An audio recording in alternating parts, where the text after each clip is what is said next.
welcome back to our adventure in sketchnoting, the art of capturing ideas and concepts in a visual way. Today, we explore the fascinating world of icons in your sketchnotes, those little symbols that can communicate big concepts.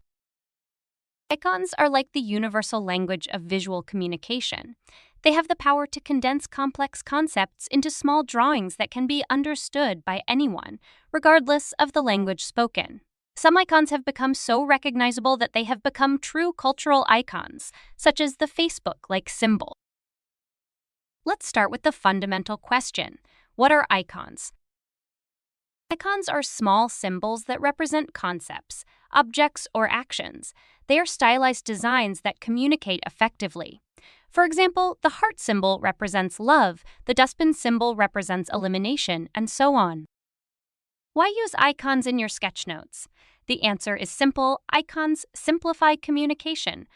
Remember the old saying, less is more? In sketchnoting, this principle is fundamental. Look at these icons for a gift. All three are clear and readable, but the third one is easier and quicker to do. Given the same readability, this one is preferable. A well-designed image can often communicate more clearly than a paragraph of text. Icons allow you to capture ideas quickly and effectively. But how do you learn to draw icons? You don't have to be an expert artist. Icons are stylized designs often based on simple geometric shapes such as circles, squares, and lines. Start with the basics and then expand them as you go along. For example, look at the $. It is a simple ATSG with one or two vertical lines in the middle.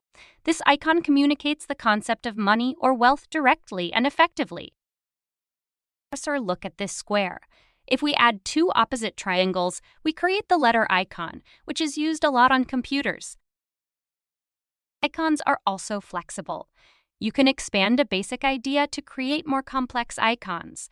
For example, a square can represent a simple object, but by adding handles or wheels, you can turn it into a cupboard, a chest of drawers, or a trolley. But remember, icons must be clear and recognizable. If an icon requires additional explanation to understand what it represents, it is not doing its job. Clarity is crucial. Icons can be used in many different contexts. They can be part of a diagram, a list, or even a concept map. You can use them to represent concepts, actions, objects, or emotions. For example, you can use a calendar icon to indicate an important date in a note or a heart icon to represent love or affection. Icons may seem small, but they have a big impact on visual communication. With practice, you will be able to draw them as easily as you write the letters of the alphabet. Thank you for joining us on this design adventure.